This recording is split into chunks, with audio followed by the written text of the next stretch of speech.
Good morning friends. मैं पिछली video में रिलेटिव प्रोनाउन से संबंधित बहुत सारी वर्ड्स का चर्चा किया हुआ था, जिसका कुछ अभी टॉपिक बचा हुआ है। तो आज मेरा जो वीडियो है यह रिलेटिव प्रोनाउन से संबंधित है। जो शेष बच गए हैं उसकी चर्चा मैं आज करूँगा, और जो कि बहुत इम्पोर्टेंट है और विशेष कर कंपटीशन के बच्चों के लिए इम्पोर्टेंट होगा। तो थोड़ा इसको विशेष ध्यान से देखेंगे, और अगर अच्छा लगे तो मेरे चैनल को जरूर सब्सक्राइब कीजिए, लाइक कीजिए, आइकन बटन को जरूर दबाइए। तो मैं आगे चर्चा करता हूँ अभी रिलेटिव प्रोनाउन से संबंधित। कल के वीडियो में मैंने यह बताया था कि हु, हुम और हुज का प्रयोग कहाँ कहाँ होता है, उसमें व्हिच का भी प्रयोग बता दिया गया है। यानी कल रिलेटिव प्रोनाउन जो चर्चा हमने किया था उसमें आपको बताए हैं कि रिलेटिव प्रोनाउन वह प्रोनाउन है जो अपने से पहले आए हुए नाउन का संबंध शेष वाक्य से जोड़ने का कार्य करता है, उसे रिलेटिव प्रोनाउन कहते हैं। जिसके अंतर्गत में ये सभी वर्ड आते हैं who, whom, whose, which, that, what, where, when एवं बट, जिसमें यूजेज बतलाए गए थे कल। हु, हुम, हुज और व्हिच तक का प्रयोग कल बता दिया गया है। आज का जो वीडियो होगा हमारा यूज ऑफ दैट से हम स्टार्ट करेंगे। पहले बताया गया था कि हु, हुम और हुज का प्रयोग जो होता है केवल व्यक्ति के लिए होता है। हु का प्रयोग सब्जेक्ट के रूप में, हुम का प्रयोग ऑब्जेक्ट के रूप में, और हुज का प्रयोग पॉजेसिव केस में किया जाता है, जो केवल मानव के लिए होता है। यह भी बतला दिया गया है कि यदि डैश के तुरंत बाद मेन वर्ब हो तो हु का प्रयोग करेंगे। यदि डैश के तुरंत बाद कोई सब्जेक्ट आ जाए तो हुम का प्रयोग करते हैं। यदि डैश के तुरंत बाद किसी थिंग्स की चर्चा हो जाए, वस्तु की चर्चा हो जाए, तो हुज का प्रयोग करते हैं। व्हिच का प्रयोग बताया गया था कि किसी भी जानवर, जीव जंतु या निर्जीव थिंग्स के लिए व्हिच का प्रयोग किया जाता है। व्हिच का जो प्रयोग होगा निर्जीव थिंग्स या जीव जंतुओं के लिए होता है। यदि डैश के पहले किसी थिंग्स की चर्चा हो या कोई एनिमल्स हो तो डैश में व्हिच का ही प्रयोग होता है। इसकी चर्चा हमने पिछले वीडियो में कर दी है जी। आज हम चर्चा करते हैं यूज ऑफ दैट।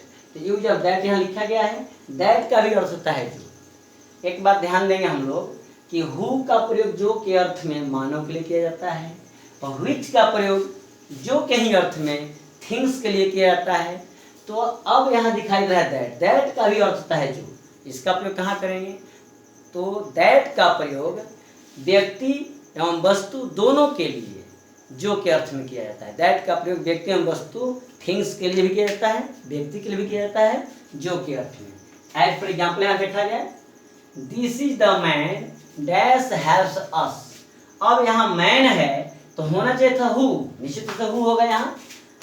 अब ऑप्शन देखते हैं तो यहाँ हुम दिया है, हुम मीन्स होता है किनको। व्हिच दिया है जिसका अर्थ होता है जो।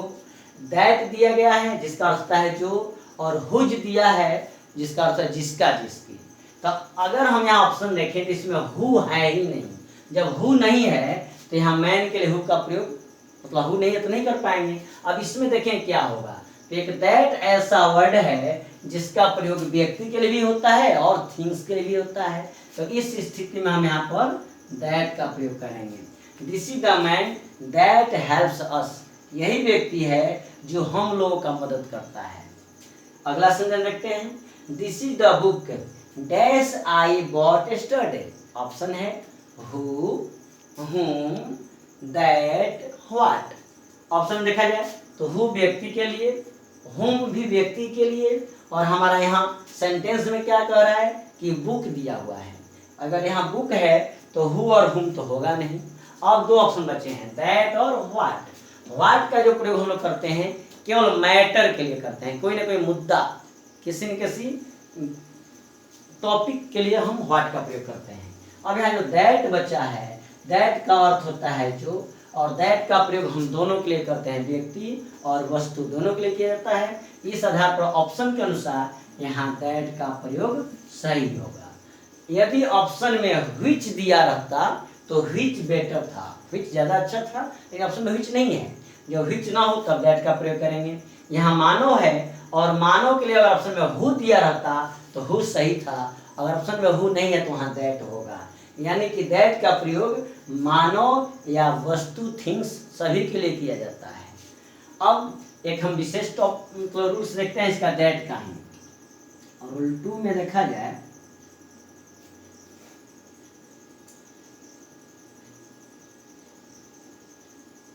दैट का प्रयोग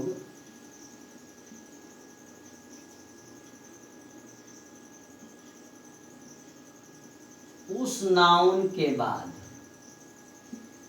दैट का प्रयोग उस नाउन के बाद निश्चित रूप से करते हैं। श्योर दैट लगेगा, वहां पे हु नहीं लगेगा। दैट का प्रयोग उस नाउन के बाद निश्चित रूप से करते हैं जिस नाउन के पहले, जिस नाउन के पहले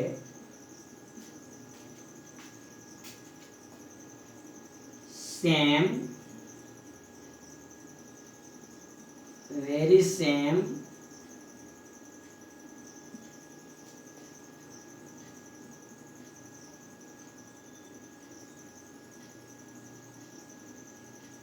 द प्लस सुपरलेटिव फॉर्म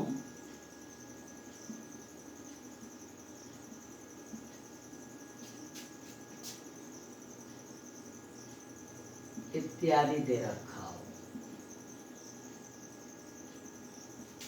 जी हाँ, यहाँ गौर से देखेंगे।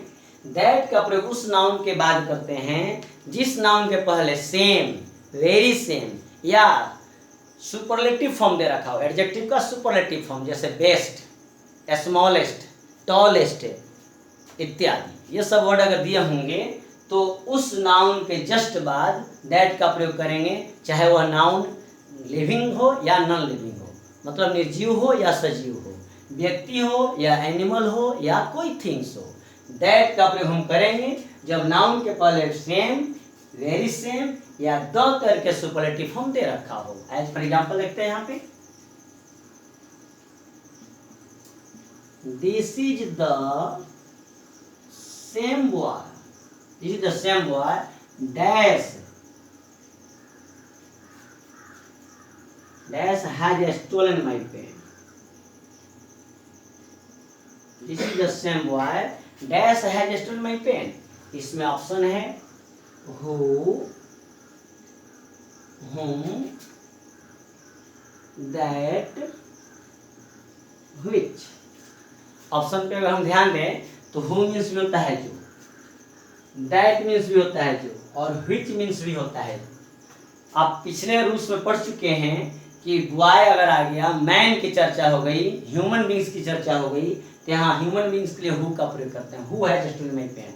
अर्थ के हिसाब से देखें, स्पोकन के हिसाब से देखें तो लोग हु को यहाँ बिल्कुल सही मानते हैं, लेकिन स्पोकन तो है नहीं। अगर आप जाते हैं एनडीए का एग्जाम देने, बैंक का एग्जाम देने हो जाते हैं, एयरफोर्स नेवी का एग्जाम देने जाते हैं, तो इस तरह के कॉमन एरर्स आते हैं। This is the same boy who has stolen my pen, sentence गलत है। यह वही लड़का है जिसने मेरा कलम चुराया है, यह सेंटेंस गलत है।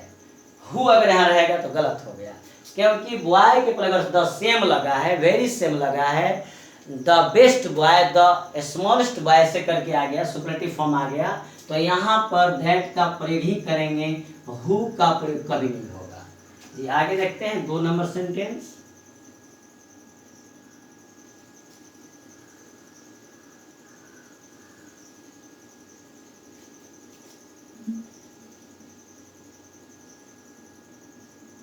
This is the most dangerous.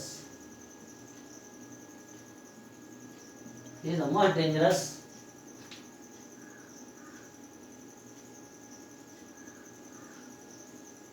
snake. This is the most dangerous snake dash I had seen in the zoo. यहाँ भी ऑप्शन वही रहेगा, who, whom, that, which। This is the most dangerous snake। यह सबसे अधिक खतरनाक जानवर है, यह सबसे अधिक खतरनाक सांप है जिसको मैंने चिड़ियाघर में देखा था। तो आप यहाँ देखेंगे स्नेक एक नाउन हो गया, इसके पहले क्या है तो सुपरलेटिव फॉर्म है द मोस्ट डेंजरस। अगर किसी भी नाउन के पहले सुपरलेटिव फॉर्म आ गया, एडजेक्टिव का सुपरलेटिव फॉर्म आ गया हो, तो यहाँ पर वह निर्जीव हो। हम समझते हैं कि यहाँ विच होना चाहिए था, तो विच यहाँ नहीं होगा, यहाँ क्या होगा दैट होगा। अगर किसी नाउन के पहले सुपरलेटिव फॉर्म आ गया है तो उस नाउन के बाद रिलेटिव प्रोनाउन के रूप में जो के अर्थ में दैट का ही प्रयोग होता है। अगला एक सेंटेंस देखते हैं इस पर।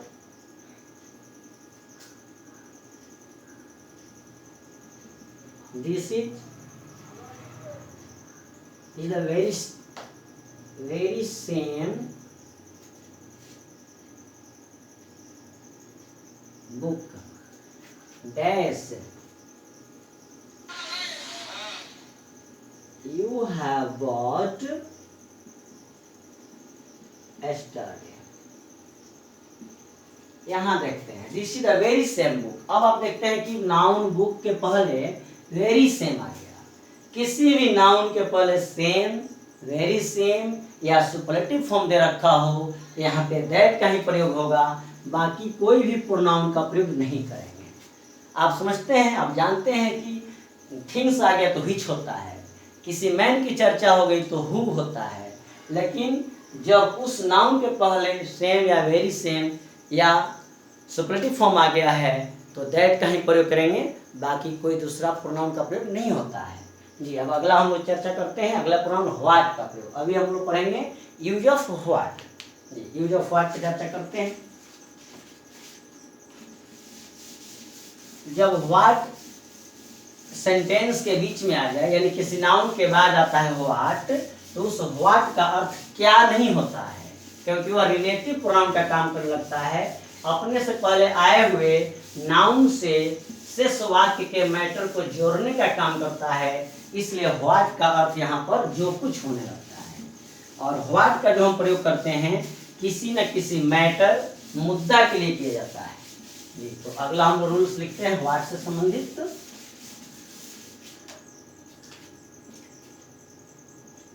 Use of what. व्हाट का अर्थ होता है जो कुछ। इसका प्रयोग किसी मैटर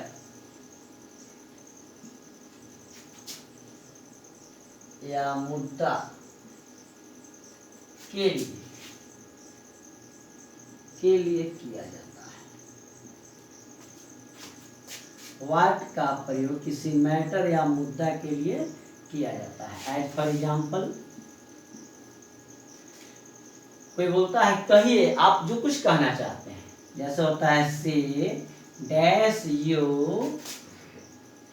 वांट टू से, कहिए आप जो कहना चाहते हैं। ऑप्शन आपको मिल रहा है यहाँ पर which, who, that, what,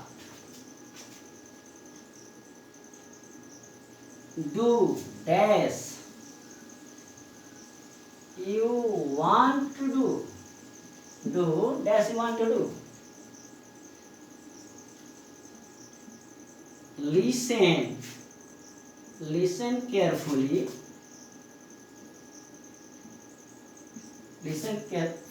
dash I say। इस तरह के सेंटेंस आते हैं।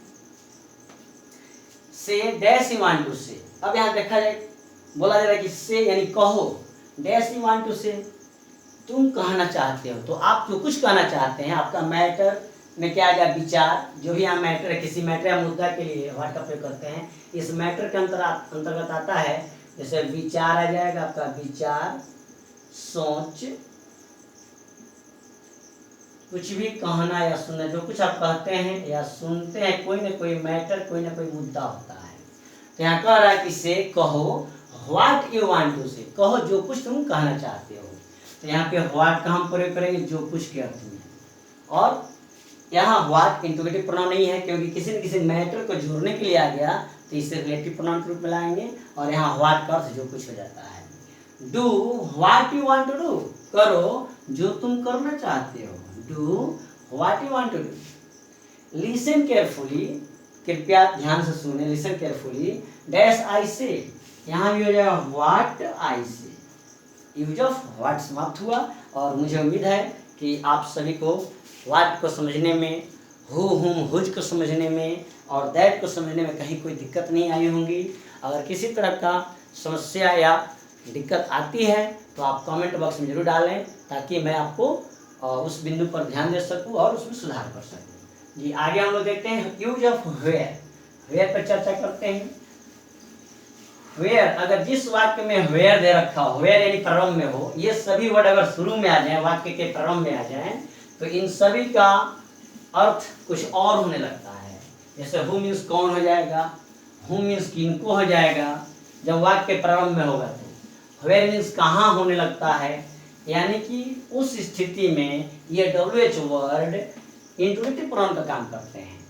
और जब हु का अर्थ जो होगा, जिनको होगा, जिसका, जिसकी होगा, वेयर मीन्स जहाँ होने लगे, तो यह किसी न किसी स्थान को जोड़ने का काम कर रहा है, उस स्थान के विषय में चर्चा कर रहा है। तो इसका मतलब यह वेयर जो हुआ रिलेटिव प्रोनाउन होगा। चलिए हम लोग वेयर पर चर्चा करते हैं। Use of where. वेयर का अर्थ होता है जहाँ।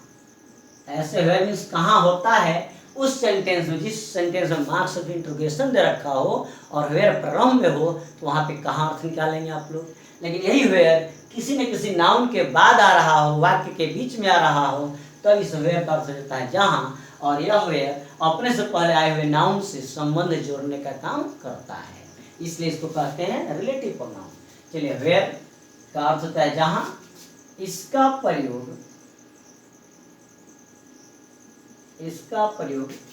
किसी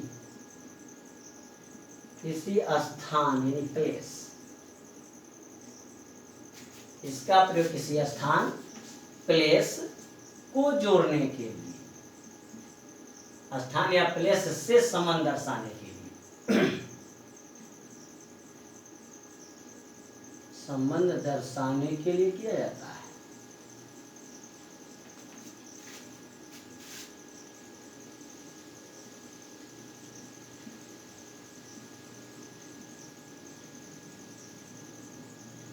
वेयर का प्रयोग किसी स्थान, किसी प्लेस से संबंध दर्शाने के लिए किया जाता है, जहाँ पे वेयर का अर्थ जहाँ होता है। चलिए एज फॉर एग्जाम्पल देखते हैं हम लोग। Patna dash dash my brother lives.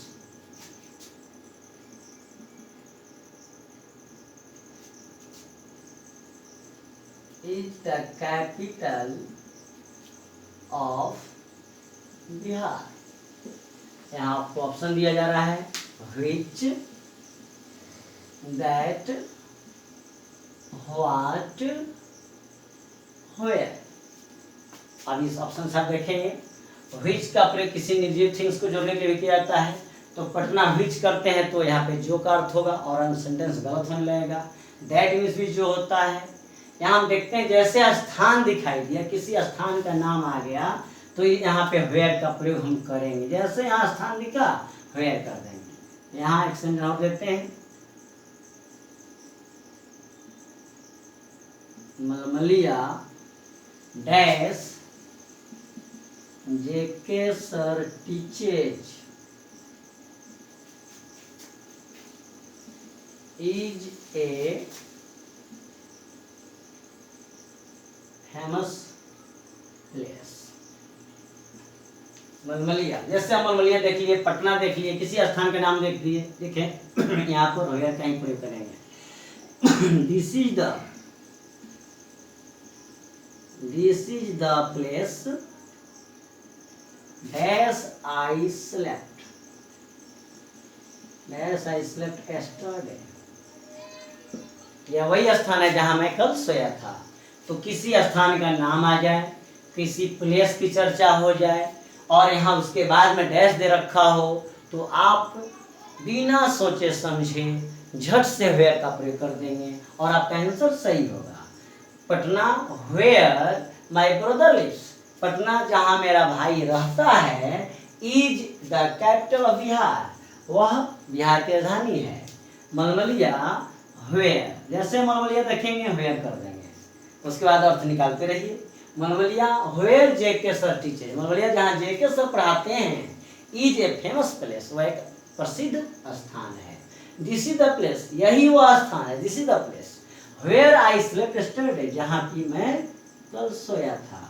This is the place where I slept yesterday, यही स्थान है जहाँ मैं कल सोया था। तो इस तरह से वेयर का प्रयोग हम लोग रिलेटिव प्रोनाउन में करते हैं, और जिसका अर्थ जहाँ होता है। रिलेटिव प्रोनाउन वह है जो अपने से पहले आए हुए नाउन का संबंध शेष मैटर से जोड़ने का काम करता है जी। तो इसके बाद हम लोग देखते हैं व्हेन। रिलेटिव प्रोनाउन के अंतर्गत व्हेन भी आता है, जो कि टाइम को जोड़ता है, समय के भाव को दर्शाने के लिए व्हेन का प्रयोग करते हैं। आगे हम लोग देखते हैं use of when. Use of when पे चर्चा करते हैं अभी। व्हेन का अर्थ रिलेटिव प्रोनाउन में जब होता है, जब। व्हेन का अर्थ जब व्हेन सब्जेक्ट के बाद आने लगे, नाउन के बाद आएगा वाक्य में, तो इस व्हेन का अर्थ होता है जब। कब नहीं कहेंगे। व्हेन मीन्स जब। व्हेन मीन्स जब।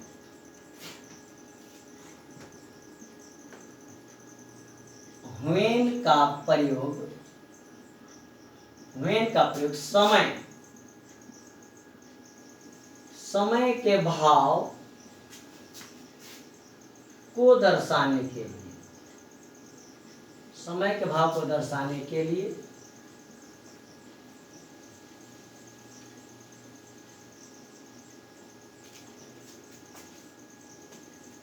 समय के भाव को दर्शाने के लिए किया जाता है। बस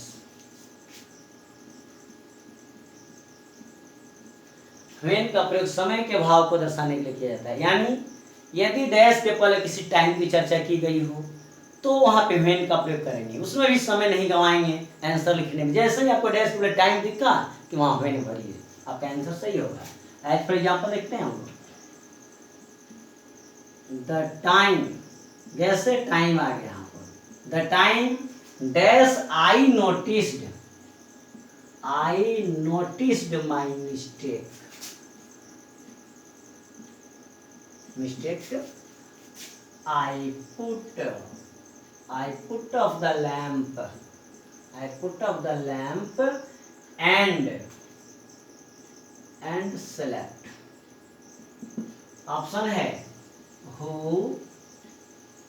whose, that, when। आप देख रहे हैं सेंटेंस में डैश के पहले क्या है, टाइम की चर्चा हो गई। जैसे टाइम की चर्चा हुई कि आप यहाँ पर व्हेन का प्रयोग करेंगे। एक और सेंटेंस देखते हैं,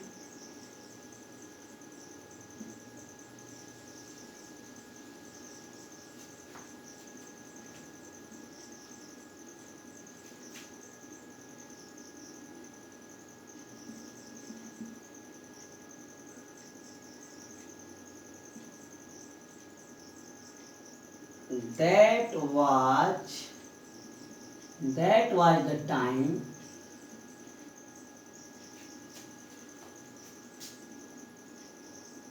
dash he was shot dead। यहाँ भी भरना है आपको रिलेटिव प्रोनाउन से। देखेंगे कि डैश के पहले टाइम की चर्चा हो गई तो यहाँ व्हेन का ही प्रयोग करेंगे। The time when I noticed my mistake, समय जब, वह समय जब मैंने अपने गलतियों पे ध्यान दिया, जब अपने गलतियों को महसूस किया। I put off the lamp, मैंने लैम्प को बुझा दिया, एंड स्लेप्ट, मैं सो गया। समय जब मुझे अपने गलती की एहसास हुई, गलती पर मैंने ध्यान दिया, तो मैंने लैम्प बुझाया और सो गया। तो कब की चर्चा हो रही, तो उस समय की जब हमने गलती को महसूस किया। इस आधार पे जब के अर्थ में व्हेन का प्रयोग करेंगे। दैट वाज द टाइम, वह समय था, वह समय था when he was shot dead, जब उसे गोली मार दी गई।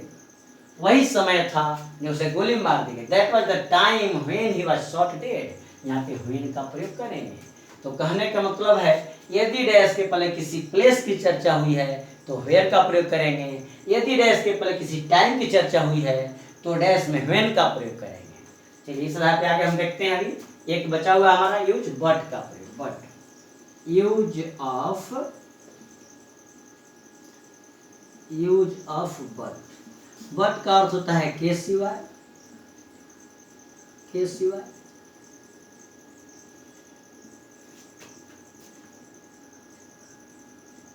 बट का प्रयोग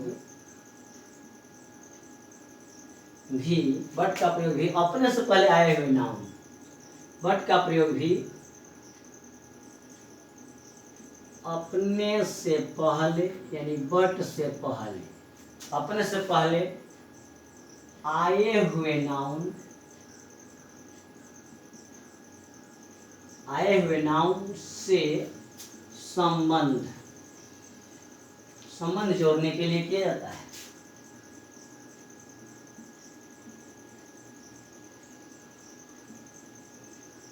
के लिए किया जाता है। बट का प्रयोग भी अपने से पहले आए हुए नाउन से संबंध जोड़ने के लिए किया जाता है। जैसे में यहां देखते हैं,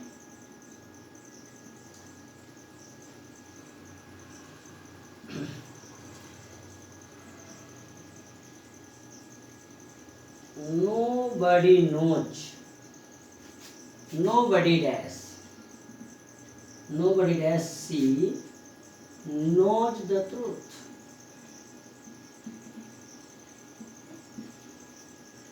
एक और sentence,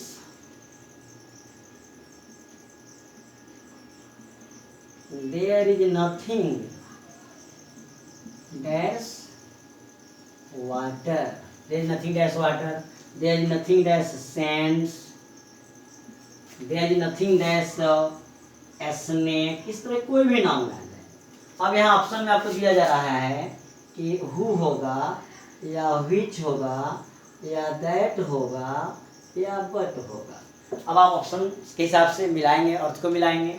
nobody dash she knows the truth, तो नोबडी हु ऐसा हो नहीं सकता कि कोई नहीं जो, नोबडी व्हिच भी नहीं होगा यहाँ पे, नोबडी व्हिच ऐसा सेटिंग अच्छा नहीं लग रहा है।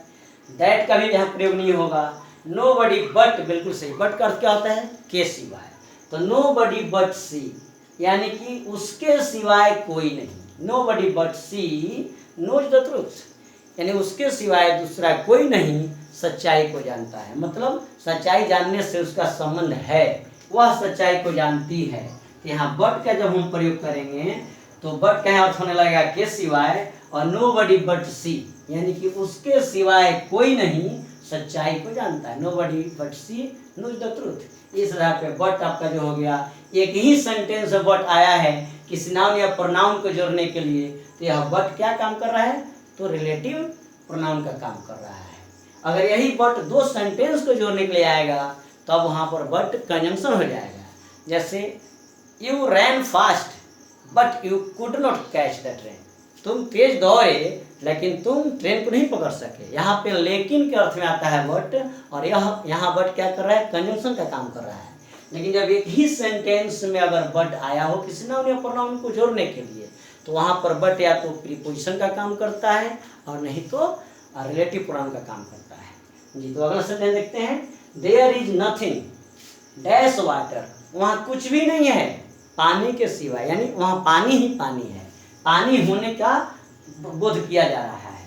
There is nothing dash sands, यानी वहाँ बालू के सिवाय कुछ नहीं था। There is nothing but sands, there is nothing but snakes, वहाँ सांपों के सिवाय दूसरा कुछ नहीं है। तो यहाँ देयर इज नथिंग के बाद हम लोग बट करते हैं, और बट के बाद कोई ना कोई यहाँ नाउन आता है, तो वाटर, सैंड्स, स्नेक्स, इन सभी नाउन को जोड़ने का काम कर रहा है बट, और यहाँ पे बट का अर्थ हो रहा है के सिवाय।